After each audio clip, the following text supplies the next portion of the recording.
नमस्कार, मेरा नाम है डॉक्टर पुरु धवन और आज इस वीडियो में हम बात करने वाले हैं चावल के बारे में कि चावल क्या पैरालिसिस का पेशेंट खा सकता है या नहीं। इस वीडियो को मुझे इसलिए बनाना पड़ रहा है क्योंकि जब भी हम अपनी ओपीडी में पैरालिसिस के पेशेंट देखते हैं तो ऑलमोस्ट 80% पेशेंट का एक सवाल ज़रूर होता है और वो हमसे ज़रूर पूछता है कि डॉक्टर साहब क्या मैं चावल खा सकता हूँ या नहीं खा सकता। अक्सर उनके साथ जो आए होते हैं वो भी कह रहे होते हैं कि डॉक्टर साहब इनको मना कर दो कि ये चावल ना खाएँ। तो ये बहुत सारी चीज़ें हैं जो होती हैं चावल को लेके पैरालिसिस पेशेंट के माइंड में चल रही होती हैं, तो उसे क्लियर करना सभी के लिए ज़रूरी होता है कि आप लोगों को माइंड क्लियर हो कि इसके क्या फ़ायदे हैं और क्या नुकसान है अगर हम चावल खाते हैं तो। तो पहले हम चावल को समझने की कोशिश करते हैं कि चावल जो होता है वो ऑलमोस्ट 80% जो लोग होते हैं वो ज़्यादा खाते हैं। रोटी कम खाते हैं, चावल ज़्यादा खाते हैं।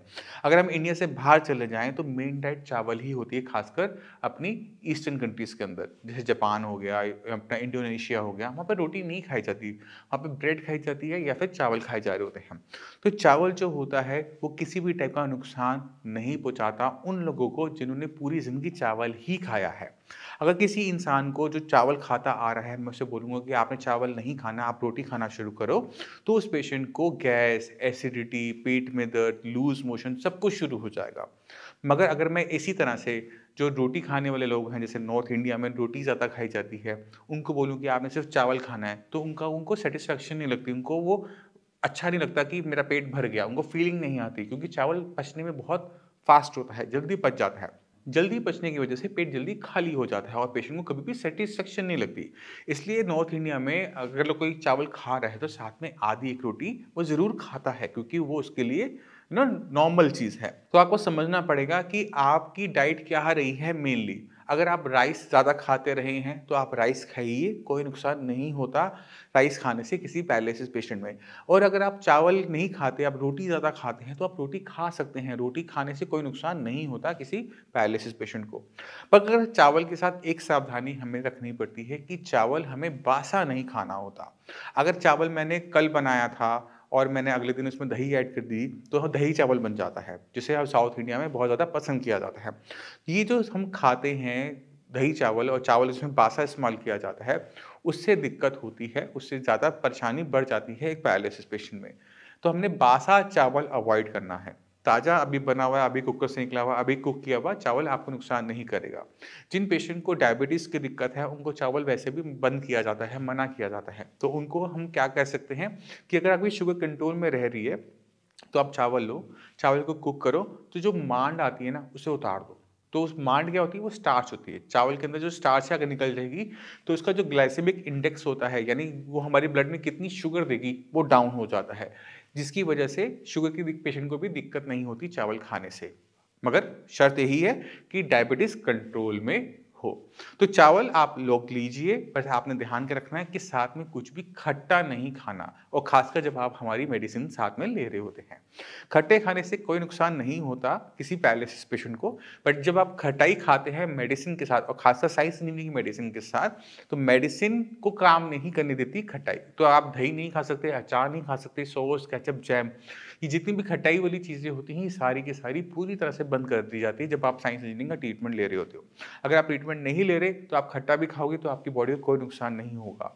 अब एक पैरालिसिस पेशेंट के लिए सिर्फ चावल से काम नहीं बनता। अगर हमने पेशेंट को ठीक करना है तो उसको एक्सरसाइज चाहिए, उसको एक सही डाइट चाहिए, उसे एक सही प्रोग्राम चाहिए जिसके अंदर वो फॉलो कर कर अपने आप को रिकवर करे। तो अब मैं जाने से पहले चाहता हूँ कि आप एक पेशेंट पैरालिसिस के पेशेंट की वीडियो देखिए कि किस तरह से इम्प्रूवमेंट आती है। और इस चैनल के ऊपर जितनी बाकी वीडियोस हैं डाइट को लेके, एक्सरसाइज को लेकर, उनको गो थ्रू कीजिए जिससे आपका माइंडसेट होगा कि आपको अपने साथ क्या करना है। अगर आप बहुत लंबे टाइम से पैरालिसिस के पेशेंट हैं और निराश हो रहे हैं कि आप ठीक नहीं हो सकते, तो ये आपकी सबसे बड़ी गलतफ़हमियों में से एक है। आप इस चैनल पे बाकी पेशेंट की जो वीडियोज़ डली हुई हैं, वो टेस्टिमोनियल्स हैं, आप उनको जाके देखेंगे तो समझ में आएगा कि पैरालिसिस में पहले महीने से ही हम आराम लेकर आ सकते हैं अगर हमें सही चीज़ें पता है। चाहे वो डाइट है, चाहे वो एक्सरसाइज़ है, चाहे वो सही मेडिसिन्स हैं। ब्रेन को नुकसान हुआ था, ब्रेन की भरपाई कैसे होती है, सारी की सारी इन्फॉर्मेशन आप कलेक्ट करो। कोई भी डाउट है, कुछ भी पूछना चाहते हो तो कमेंट सेक्शन है। आप कमेंट सेक्शन में कमेंट कर सकते हो, हमारे डॉक्टर से बात कर सकते हो। नमस्कार, मेरा नाम है डॉक्टर पुरु धवन और आज हमारे साथ पैरालिसिस के पेशेंट हैं प्रवीण शर्मा जी। प्रवीण शर्मा जी करनाल में रहते हैं और इनको लास्ट मंथ 13 तारीख को पैरालिसिस हुआ था, जिसके अंदर इनकी लेफ़्ट लेग के अंदर जो मूवमेंट थी वो कम्प्लीटली चली गई थी। प्रवीण जी की मेरे ख्याल से फैमिली मेम्बर्स हमारे पास आते हैं तो उनको वहाँ से रेफरेंस मिली और ये आए हमारे पास, और विद इन 2-3 डेज़ ये जो नॉर्मल वॉक इनकी स्टार्ट हो गई। तो ज़्यादा बात ना करते हुए मैं चाहता हूँ कि हम चलते हैं प्रवीण जी के पास और उनसे उनका एक्सपीरियंस पूछते हैं। तो प्रवीण जी, आपको ये हुआ कब था? मुझे नवंबर 14 को 30 नवंबर को हुआ था। और क्या कंडीशन थी उस दिन?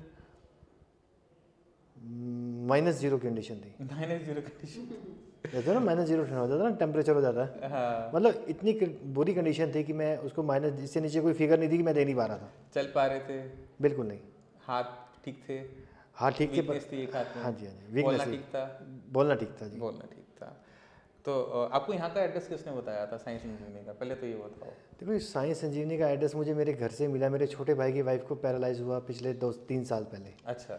उस समय वो बिल्कुल बेड पे थी, हम स्ट्रेचर पे लेकर आए थे। अच्छा। पर आज वो अपने आप चल रही हैं, अपने परिवार को संभाल रही हैं। एक ही फैमिली में दूसरा पर्सन हाँ जी, हाँ जी, हाँ जी, हाँ जी, हाँ जी। तो आप मेरे पास कब आए थे? मैं आपके पास 15 में। और ठीक कितने टाइम में हो गए? 17 में। मैं 2 दिन, मतलब 17 को मैं वॉक करता था अकेला। जैसे जबकि मैं पहले बाथरूम लैट्रिन के लिए मुझे सहारा चाहिए था, बच्चों के साथ चल जाता था। पर 17 से मैं शाम को इवनिंग वॉक पे, मॉर्निंग वॉक पे जाता था खुद से। अच्छा जी। और आज की डेट में क्या कंडीशन है एक महीने बाद? 99.9% ओके। और तो बाकी जो पैरालिसिस पेशेंट्स होते हैं उनको क्या एडवाइस करना चाहोगे? मैंने तो एड्रेस दिया। एक होता है एडवाइस देना, एक होता है एड्रेस देना। मैंने तो एड्रेस दिया कि आप यहाँ जाओ। एडवाइस तो है कि आपकी मर्जी, आप जाओ या ना जाओ, वो आती है एडवाइस।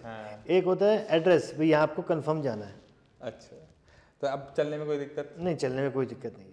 सारी चीज़ें खत्म हो गई? 100% प्योर? 100%। चलिए ठीक है। ओवरऑल एक्सपीरियंस कैसा रहा साइंस इंजीनियरिंग का? बहुत बढ़िया रहा। अगर इसको परसेंटेज में काउंट करें 100% रहा। और मैं तो, अगर इस इंटरव्यू को अगर कोई देखता है ना जी, तो मैं उसे ये बोलूँगा कि विश्वास नहीं, आँख बंद करें, अंधविश्वास करके चलिए आप। एक होता विश्वास करना, एक होता फेथ, एक होता ब्लाइंड फेथ। मैं तो ब्लाइंड फेथ कहता हूँ कि ब्लाइंड फेथ करना चाहिए। मैंने ब्लाइंड फेथ किया और आज आप सबके सामने हूँ। और शायद ये, इसे जादू कह सकते हैं हम। इस एक्सपीरियंस को अगर हम सेकंड नाम देना तो ये जादू है।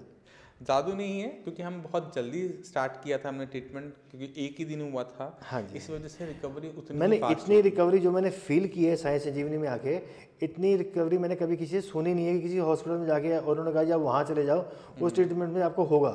ऐसा तो मैंने सुना नहीं है, पर यहाँ देखा है। नहीं, एक्चुअली क्या होता है कि जब ब्रेन के अंदर कभी भी ऐसा कोई दिक्कत होती है तो उसमें टाइम बहुत इंपॉर्टेंट होता है। जितनी जल्दी हम सही ट्रीटमेंट स्टार्ट करते हैं उतनी ही फास्ट हमें रिकवरी देखने को मिलती है। ऐसा नहीं है कि लेट केसेस में नहीं देखने को मिलती। अगर पेशेंट अपनी मेहनत करने को तैयार है, विल पावर रखता है और ये माइंड में डाल लेता है ना। मेरा मानना ये है कि कोई चीज़ तब खत्म होती है जब हम उसे स्टार्ट करते हैं। स्टार्ट भी होते हैं और इसमें ना, जब तक आपके पास खुद की इच्छा ना हो ठीक होने की, हाँ जी, हाँ जी, कोई डॉक्टर आपकी मदद नहीं करता। तो आप जो पैरालिसिस में अपंगता आती है, हाथ नहीं चल रहा, पैर नहीं चल रहा, उसे आदत मत बनाओ, उस पर निराश मत हो। अगर आप ठीक होना चाहते हो तो ठीक करने के तरीके बहुत सारे हैं, हम आपके साथ हैं, हिम्मत आपने नहीं हारनी। अब इसी के साथ आप सभी से मैं चलने की आज्ञा चाहता हूँ। मिलते हैं अगली वीडियो में, तब तक के लिए नमस्कार।